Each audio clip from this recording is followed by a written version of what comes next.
Alors, pour l'installation de Docker sur Linux, alors, qu'est-ce qu'on va faire? Donc, si vous voulez, alors, la dernière fois, donc, on s'est arrêté sur l'installation d'une machine virtuelle. Donc, ici, donc, j'ai réinstallé en fait la machine virtuelle Linux. Si vous voulez, vous avez la version Ubuntu Server. En réalité, on n'a pas besoin d'utiliser la version Ubuntu Desktop. Souvent, on n'a pas besoin des interfaces et tout. Juste, c'est un peu ça, alourdit votre machine. Vous pouvez installer, si vous voulez, la version Ubuntu Server ou bien Ubuntu Desktop. Alors, si vous voulez, donc, on va rester sur Desktop parce que c'est celle que nous avons installée la dernière fois. Je vais la démarrer. Et après, on va regarder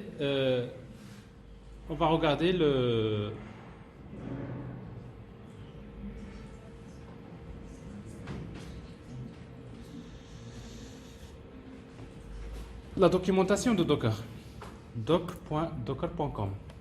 Alors en principe, la procédure d'installation, vous pouvez la trouver à ce niveau-là.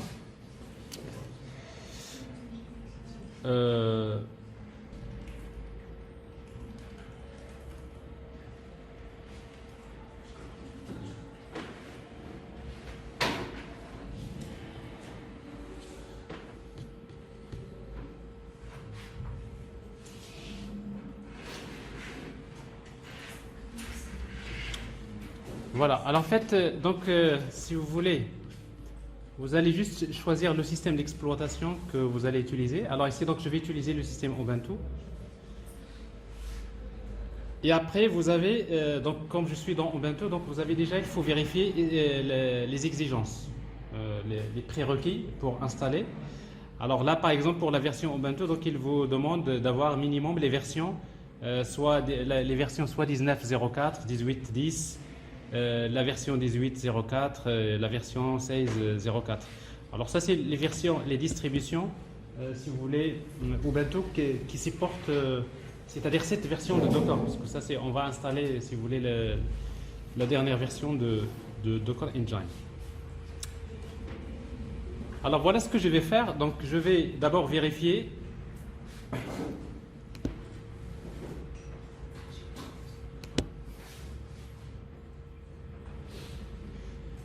donc on va essayer donc de vérifier d'abord la version de Linux qui est installée. Bon, il existe plusieurs manières. Donc l'une des manières pour vérifier l'installation, c'est d'utiliser la commande cat etc release. Bon, ça vous donne une idée sur la version qui est installée de votre système Ubuntu. Donc j'ai bien la version 18.04. Alors c'est ce que je vais faire ici. Alors juste avant ça, d'abord, voilà, j'ai démarré ma machine.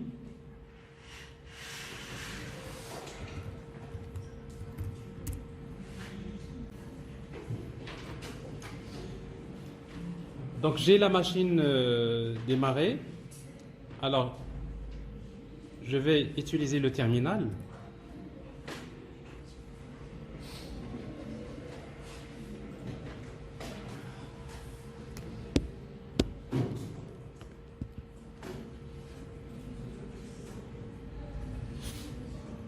Alors d'abord, au niveau de la configuration réseau. Alors comme je disais, alors votre machine virtuelle par défaut, elle utilise quelle interface réseau par défaut? NAT, n'est-ce pas? Alors je vous ai rappelé la dernière fois, donc vous avez la machine virtuelle, configuration réseau. Alors j'ai ici voilà, réseau. Alors ici donc par défaut c'est NAT, c'est-à-dire Network Address Translation. Ça veut dire que dans ce système-là, qu'est-ce qui se passe? C'est que votre machine virtuelle, il arrivera à se connecter à Internet, parce qu'en fait votre machine, il a besoin d'être connecté à Internet. Mais il ne peut pas être contacté de l'extérieur. Donc ça c'est ce que j'ai expliqué la dernière fois. D'ailleurs, dans le support, donc je vous ai montré les 4 modes de connexion réseau. Donc à savoir donc NAT. Vous avez Network Address Translation Service. le réseau bridge, pont, et après le réseau interne. Alors vous avez plusieurs manières de créer les réseaux. En tout cas, dans notre cas ici, alors si vous le laissez par défaut, donc vous avez dans notre cas NAT, ça veut dire qu'est-ce qui va se passer dans ce cas-là? C'est que si vous essayez de pinguer par exemple sur google.com, alors vous voyez bien donc voilà, alors il n'y a pas de problème. Ça veut dire quoi? Ça veut dire que ma machine il est connectée à Internet, il n'y a pas de problème. Alors si vous regardez l'adresse IP de votre machine avec la commande IP par exemple A, donc l'adresse IP qui est fournie à la machine par défaut en utilisant NAT, c'est 10.0.2.15. Alors ça signifie que tout simplement VirtualBox, donc c'est lui qui va attribuer d'une manière dynamique une adresse à cette machine virtuelle. Avec cette adresse IP, votre machine virtuelle, il peut se connecter à Internet. Pourquoi? Parce que VirtualBox, lui, il va faire on va dire la translation d'adresse. Avec le NAT, il arrivera donc à vous connecter.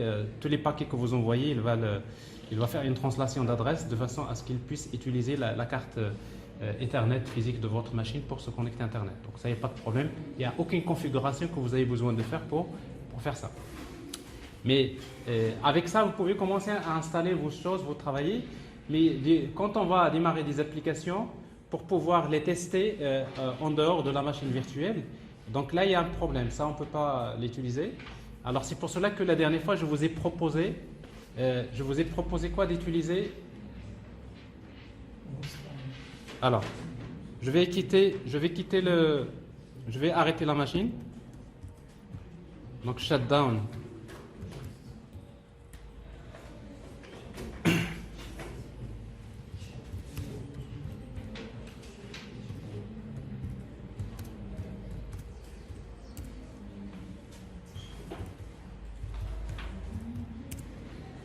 Donc j'arrête la machine et je reviens à la configuration ici. Alors qu'est-ce que je vais faire? Donc vous avez également un autre mode qui est le plus simple. Si vous voulez configurer votre machine, c'est d'utiliser au lieu de NAT, vous utilisez PON. Accès PON. Alors ce mode de connexion, c'est beaucoup plus simple. Si vous démarrez votre machine, qu'est-ce qui se passe? C'est qu'en fait, votre machine virtuelle, il va fonctionner, il va utiliser la même interface réseau de votre machine physique. Ça veut dire quoi? Ça veut dire qu'il aura une adresse IP exactement, c'est comme s'il s'agit d'une vraie machine physique. C'est ce que vous allez voir ici.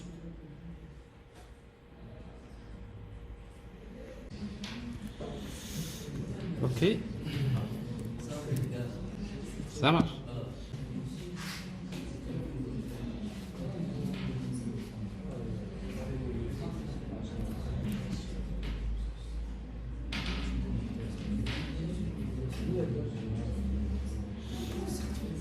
Voilà. Donc l'adresse IP. Alors on voit bien ici, vous avez j'ai 182.168.43.74. Alors que la machine hôte, j'ai 192.168.43.109. Alors maintenant, qu'est-ce qui se passe? À partir de la machine hôte, je peux pinguer sur la machine virtuelle. Donc 192.168.43. 43.74. Donc là, il n'y a pas de problème.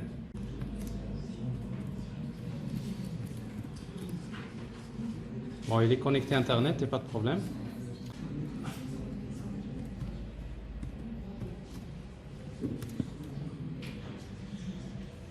Voilà, j'arrête la machine. Voilà ce que je vais faire dans cette configuration. Ça, c'est ce qu'on va essayer de faire pour la suite. La configuration, donc j'ai le réseau. Donc je vais garder donc la connexion ici. Donc je vais garder NAT parce que j'ai besoin toujours que ma machine virtuelle se connecte à Internet.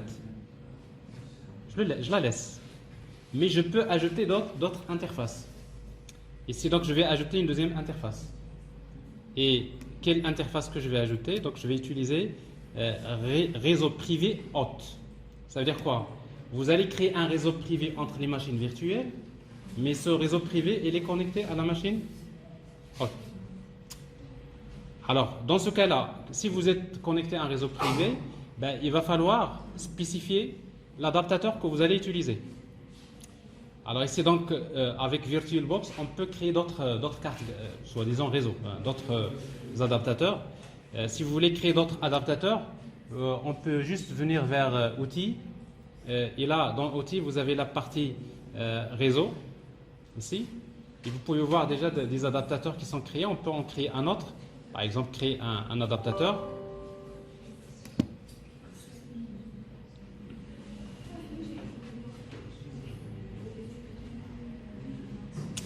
Alors c'est donc l'adaptateur, il porte le nom dièse 5, ça c'est l'adaptateur. Et cet adaptateur là, si vous voulez, ben il va utiliser d'abord, je vais activer un DHCP. En fait, je ne vais pas l'activer, c'est-à-dire que je vais lui attribuer une adresse IP. Avec quelle plage? Donc 192.168. La dernière fois je vous ai dit 57. Non, vous vous rappelez pas? Alors 192.166.57. Bon, je vais changer à 76. 76.1. J'ai bien la carte réseau qui est là. Ben, il n'est pas activé tout simplement.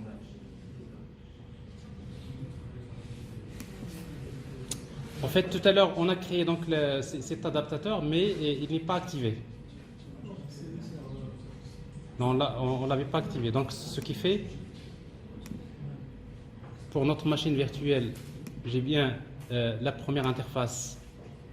Déjà, c'est pas pensé NAT.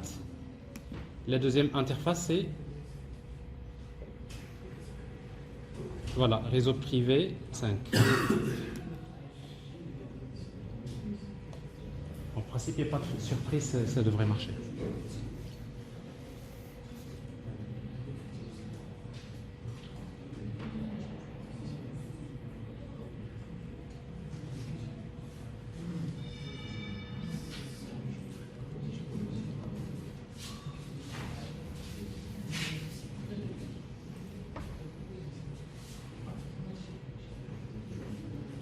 Alors dans le support, vous avez les différentes configurations. Donc en principe, si vous avez regardé un peu, vous aurez déjà configuré cette partie-là.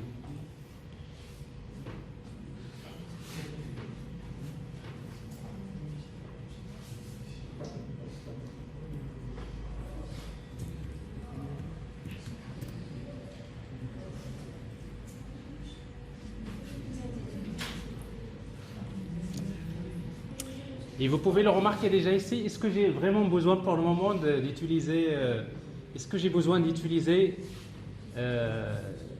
Ubuntu Desktop? C'est-à-dire mon interface Ubuntu, je ne l'utilise même pas parce que j'ai juste besoin en principe de démarrer mon serveur. Et d'ailleurs, tout ce qu'on va faire sur le serveur, on va le faire via SSH à partir de la machine hôte. Donc logiquement, par la suite, on n'a pas besoin vraiment d'une version Ubuntu Desktop.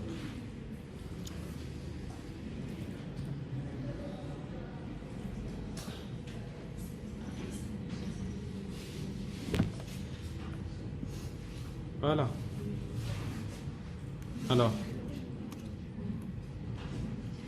Alors, voyez donc qu'est-ce que j'ai ici. Donc, j'ai l'adresse 192.168.76.3. Donc, c'est mon réseau privé.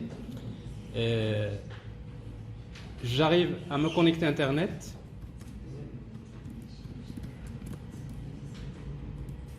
Pas de problème. C'est-à-dire, je me connecte à Internet à partir de la machine virtuelle. Je peux contacter la machine hôte. Je regarde les adresses IP de la machine hôte et vous allez voir que même la machine hôte aura une adresse IP dans cette plage d'adresse 192.168.76.1.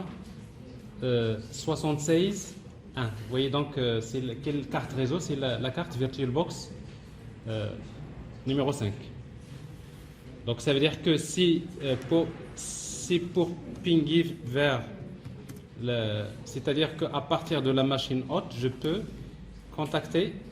bien contacter la machine virtuelle. Ping 192.168.76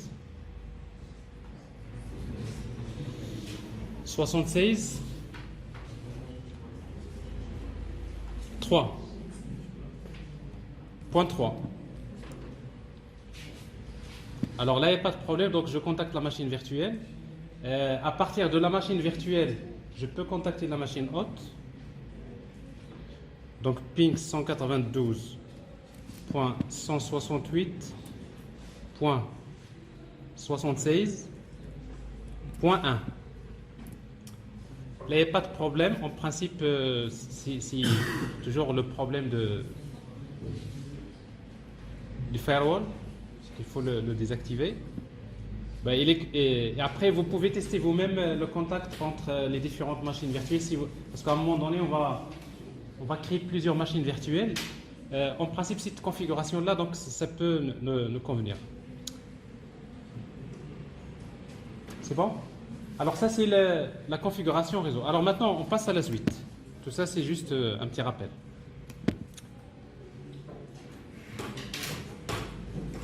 Alors maintenant, qu'est-ce qu'on va faire? Donc, s'il vous plaît. Alors, une fois que la machine virtuelle est démarrée, quand vous êtes en principe un développeur, vous êtes un administrateur, donc souvent vous allez vous connecter à vos serveurs à distance via SSH, n'est-ce pas? Alors, c'est ce qu'on va faire. Donc, nous, en principe, on a besoin d'utiliser ici Git Batch. Alors, je suis sous Windows. Alors, forcément, l'un des outils que vous devrez installer, bien sûr, sous Windows, c'est Git. Aussi bien pour le versionning qu'il y a un outil qui s'appelle Git Batch. À partir de Windows, donc, je voudrais me connecter à ma machine virtuelle via SSH. Alors, le nom d'utilisateur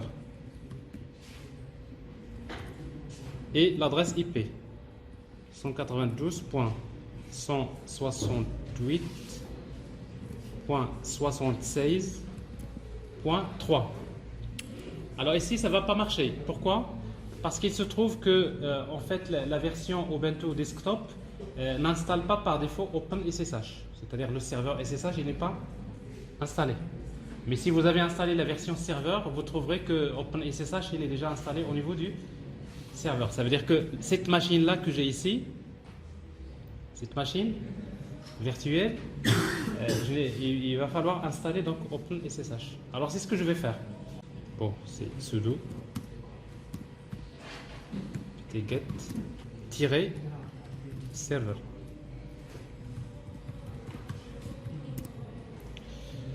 Voilà, du moment que votre machine est connectée à Internet, donc il va se connecter, il va télécharger OpenSSH, il va l'installer dans votre machine.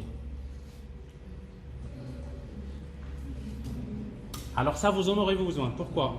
Parce que là, vous installez une machine virtuelle Linux. Par la suite, vous connectez à votre machine virtuelle Linux. Souvent, dans la majorité des cas, c'est dans n'importe quelle machine.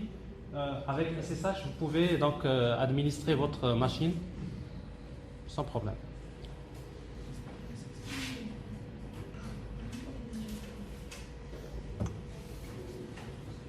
Voilà. Alors, une fois que c'est installé, je vais tenter à nouveau donc de me connecter. Voilà, cette fois-ci donc il n'y a pas de problème. Confirmer. Il vous demande le mot de passe.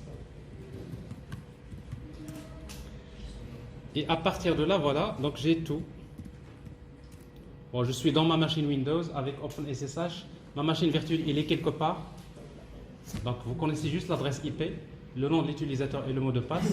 Et tout ce qu'on va faire par la suite, on va le faire directement à ce niveau-là. Donc,